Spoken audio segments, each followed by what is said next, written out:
রাস্তায় ভাগ্য আর মুশকিল পর্যন্ত সড়ক লিখি ও আইন কিন্তু দিদি লিখি যারা ওটা আলি থেকে লালগোলা হয়ে মুশকিল পর্যন্ত সড়ক লবণ ও চিংড়ির সাথে ন্যায় জমিল বিএনপি সরকার চাইতে সরকার তাকে চাইতে লবণের দাম পাইয়ে নেওয়া সরকার যুদ্ধ করিয়ে ন্যায় জমিল রাখিলাম না বেশি বেশি পাইয়ে বিএনপি না তাইলে যত সরকার তার বৈধ অবৈধ বেকুল অবস্থা শত্রু মনের দাম না হয় আর এই লড়াই কে সরকার এইভাবে বইছে যে আমদানি পত্র গাড়ি থেকে এখন দুসেটি বাড়িতে যাই হোক বিএনপি সরকার লবণ চাষির বন্ধু সরকার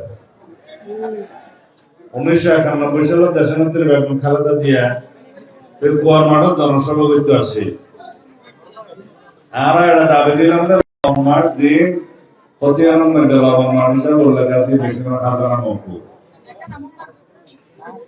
ইয়ার মৌকুফ এবং লবণের ন্যায্য মূল্য নিশ্চিত আর চিংড়ির দাম কত আছে না জানি দেশের অর্থনৈতিক অবস্থা যদি ভালো হয় রপ্তানি ভালো হয় এবং আর ব্যবসায়ীরা যদি সৎ হয় রপ্তানি দ্রব্যের ভিতরে আমাদের দিলি তৈরি ভালো দাম পাওয়া যায় এটা আর অতিথি কেউ কেউ ইসা মাছের ব্যবসা করতে কিছু কিছু অসৎ ব্যবসায়ী বিদেশের মধ্যে রপ্তানি করতে যায় বিভিন্ন দ্রব্য গুলা দিয়ে তাদের ইসা মাছের ফেরত দিয়ে ফেরাক করে প্রচুর এরিয়া এতে ইসা মাছের কতদিন বাজার করে গেল আবার ঠিক হয়ে যাবে ইনশাআল্লাহ রাষ্ট্রের উদ্যোগ যদি ঠিক থাকে মানুষ পালা থাকে তাহলে এবার শুদ্ধ ভাষা বুঝল না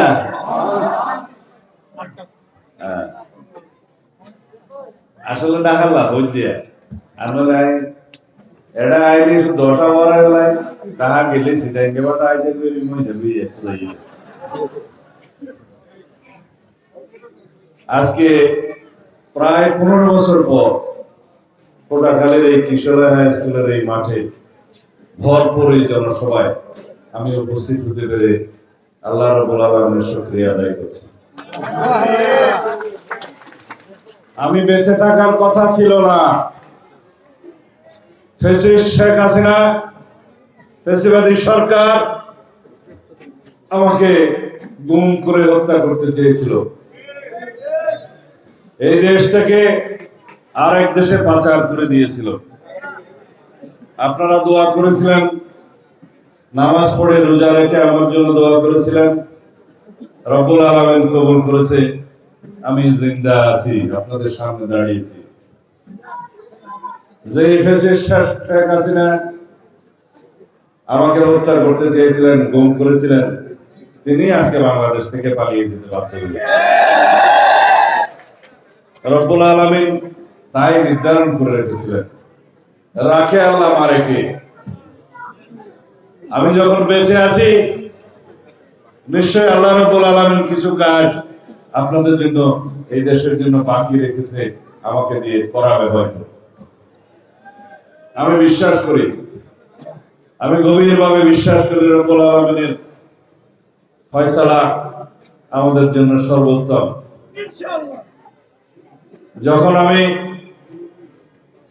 মৃত্যু গুহায় 5 ফিট বাই 10 ফিটের একটা কবরের মতো জায়গায় বন্দী ছিলাম দীর্ঘ 61 দিন প্রতিদিন প্রতি মুহূর্তে আমার মনে হতো হয়তো পরের মুহূর্তে আমার মৃত্যু হবে আমি তাদের কাছে আবদার করতাম আমার লাশ আমার পরিবারের কাছে হস্তান্তর করবে তারা কথা বলতো না রব্বুল আলামিনের দরবারে মুনাজাত করতাম ইয়া মালিক তুমি আমাকে ইমানের সাথে মৃত্যু দিও ইমানের সাথে জিন্দেগি দিও যদি আমাকে বাঁচিয়ে রাখো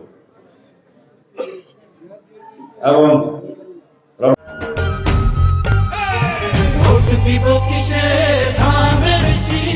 রব্বুল আলামিনের কাছে ফরিয়াদ করতাম আমার কবরের ঠিকানা কি আমার ওয়ারিসরা পাবে না আমার পরিবার কি আমার লাশ পাবে না আমার সন্তানরা কি আমার কবর জিয়ারত করতে পারবে না?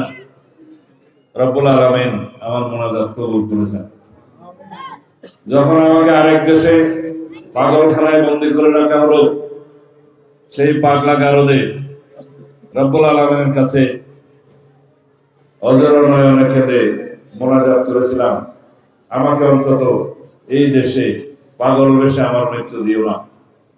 আমার ওয়ারিসরা যেন আমার কবরের ঠিকানা পায়, আমার মৃত্যু যেন আমার দেশে হয়, আমার কবর যেন আমার মা বাবার পাশে হয়। রব্বুল আলামিন কবুল করেছেন।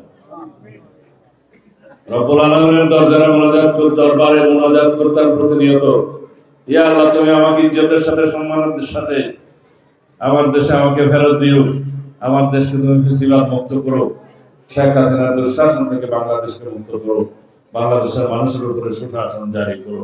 রব্বুল আলামিন কবুল করেছেন।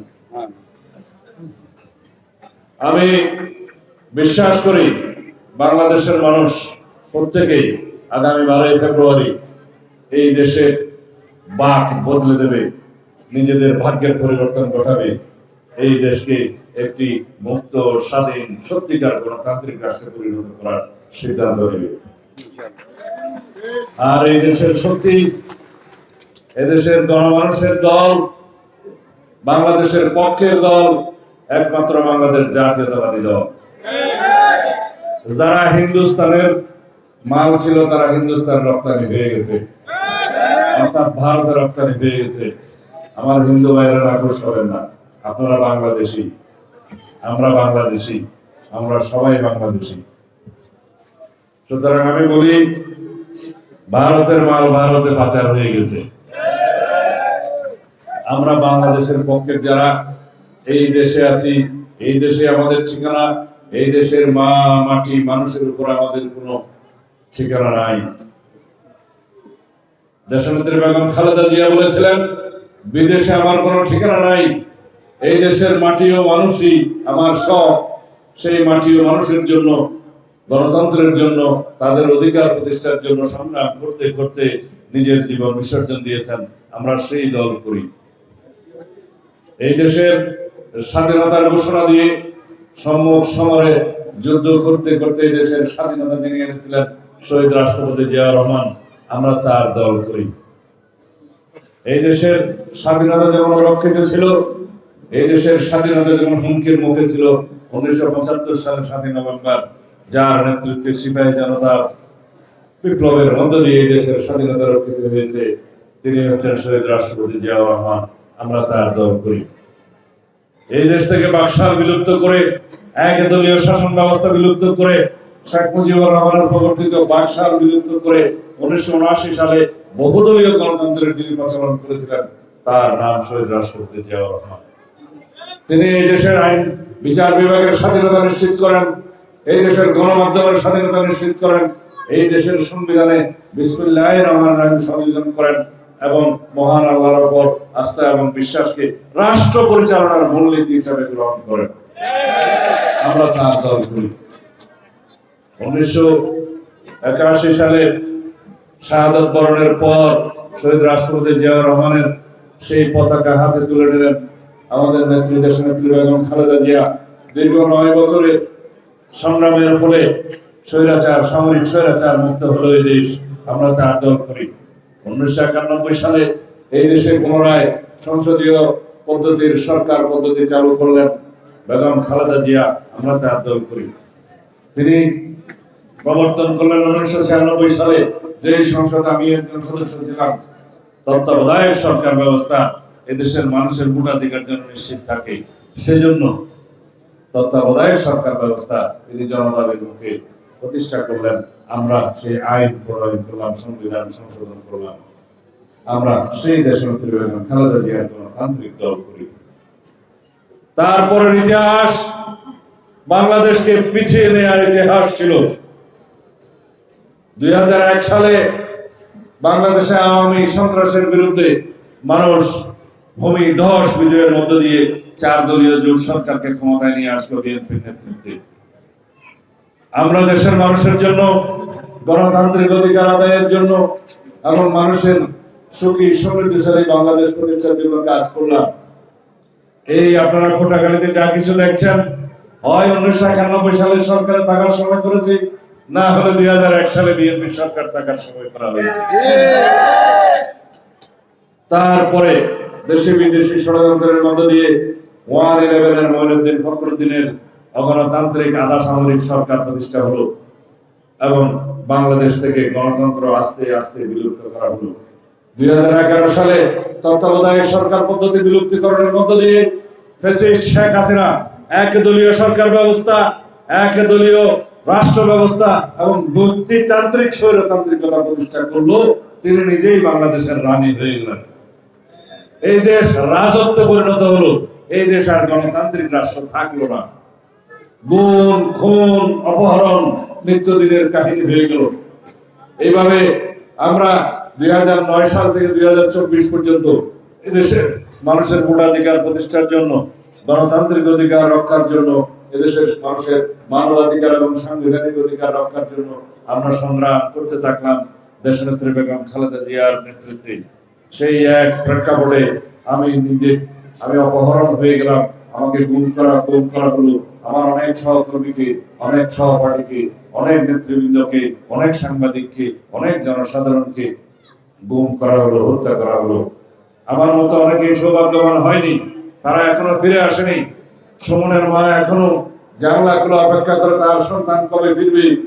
অনেক শহীদের মা এখনো পর্যন্ত অপেক্ষা করে তার ছেলের লাশ তো সে পায় নাই, কবরের ঠিকানা কবে পাবে। সেই রকম একটা মৃত্যু উপত্যকায় আমরা বসবাস করতাম, একটা রাক্ষস রাজ্যে পরিণত হয়েছিল এই দেশ। আমরা যদি সেই জায়গা থেকে মুক্তি পেতে চাই, যদি আমরা পুনরায় বাংলাদেশে কোনো স্বৈরাচারের উৎপত্তি না চাই, তাহলে আমাদেরকে শক্তিশালী গণতান্ত্রিক রাষ্ট্র নির্মাণ করতে হবে। সেই প্রতিশ্রুতি দিয়ে আমরা 31তম কর্মসূচি প্রণয়ন করেছি। সেই 31তম কর্মসূচির পরে আমরা এখন এক একটি করে প্রত্যেকটি সেক্ষেত্রে আমরা কর্মসূচি এমনভাবে প্রণয়ন করছি, এমনভাবে প্রকল্প প্রণয়ন করছি, এমনভাবে ইশতেহার প্রণয়ন করছি যাতে বাংলাদেশের সকল মানুষ, নারী, পুরুষ, বৃদ্ধ, মহিলা, শিশু সকলের জন্য যেন আমরা সুযোগ সৃষ্টি করতে পারি। সেইভাবে আমরা বলছি, আমরা দরিদ্র ফ্যামিলির জন্য ফ্যামিলি কার্ড দেব।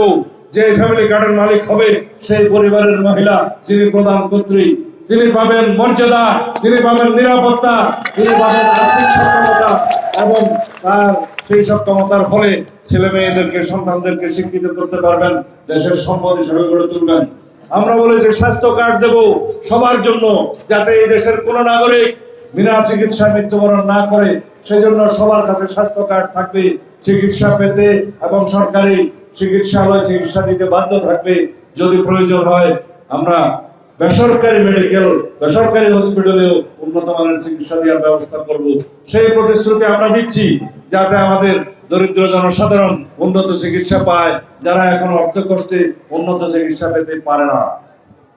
আমরা বলেছি কৃষকদের জন্য আমরা কৃষক কার্ড দেব, যে কৃষক কার্ডের মধ্য দিয়ে সে আবহাওয়া রিপোর্ট থেকে শুরু করে, কৃষি লোন থেকে শুরু করে সমস্ত কৃষি বীজ, সার, কীটনাশক সহ সমস্ত কৃষি উপকরণ ন্যায্য মূল্যে পাবে এবং তার উৎপাদিত সকল দ্রব্য সে যথোপযুক্ত মূল্যে বিক্রি করতে পারবে, সরকারি সুবিধা থাকবে। এইভাবে যদি আমরা কৃষকের মেরুদণ্ড, অর্থনৈতিক মেরুদণ্ড শক্ত করতে পারি, তাহলেই পরে বাংলাদেশের অর্থনৈতিক মেরুদণ্ড শক্তিশালী হবে। যদি আমার মা বোনেরা শিক্ষিত হয়, উন্নত হয়, সন্তানরা যদি দেশের সম্পদ হয়, তাহলে বাংলাদেশ সম্পদশালী হবে। যদি আমরা সকলেই সুস্বাস্থ্যের অধিকারী হই, তাহলে জাতীয়ভাবে আমরা সুস্বাস্থ্যের অধিকারী হব। এই হচ্ছে আমাদের পরিকল্পনা। আমরা বেশি কিছু বলছি না, যা পারা যাবে না। আমরা বলেছি এই শিক্ষা ব্যবস্থায় আমরা আমূল পরিবর্তন সাধন করব। যে শিক্ষা ব্যবস্থা শুধু ডিগ্রি অর্জনের জন্য থাকবে না। শুধু বিএমএ পাশ করে লাভ কি, যদি আমরা কোনো কাজ না জানি, যদি আমরা কোনো প্রশিক্ষিত জনবল সৃষ্টি না করতে পারি, যদি কোনো কারিগরি শিক্ষা না থাকে। সেজন্য আমরা বলেছি প্রাথমিক পর্যায় থেকে শুরু করে মাধ্যমিক পর্যায় পর্যন্ত, ইন্টারমিডিয়েট পর্যন্ত প্রত্যেককেই কোনো না কোনো কর্মে ভোকেশনাল ট্রেনিং নিতে হবে, আরেকটি ভাষা শিখতে হবে, নিজেকে দক্ষ একজন নাগরিক হিসেবে গড়ে উঠতে হবে। হয় নিজে সেই প্রশিক্ষণের মধ্য দিয়ে নিজের কর্মসংস্থান করবে, অথবা সেই প্রশিক্ষণের মধ্য দিয়ে দেশে এবং বিদেশে তার কর্মসংস্থান হবে, যার মধ্য দিয়ে তার অর্থনৈতিক সচ্ছলতা আসবে এবং বিদেশে গেলে বৈদেশিক মুদ্রা উপার্জনের মধ্য দিয়ে নিজের এবং দেশের জন্য বৈদেশিক মুদ্রা উপার্জন করবে।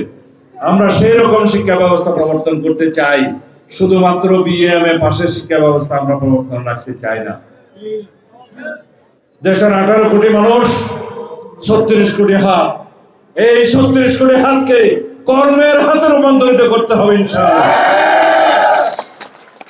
তাই শিক্ষা ব্যবস্থার মধ্যে আমূল পরিবর্তনের মধ্য দিয়ে বিদেশি শাখার শিক্ষা, বিদেশি ভাষা শিক্ষা করা, কারিগরি প্রশিক্ষণ নেওয়া এবং কর্মের হাত হিসাবে গড়ে তোলা, যে যেটা পারে সেটা তাকে করতে দেয়া হবে। আর আমরা বাচ্চাদের জন্য, আমাদের সন্তানদের জন্য সাংস্কৃতিক কর্মকাণ্ড এবং খেলাধুলা বাধ্যতামূলক করব। যে ছাত্র প্রাইমারি থেকে শুরু করে যে কোনো একটি ক্রীড়াতে তাকে অংশগ্রহণ করতে হবে, সাংস্কৃতিক চর্চা করতে হবে।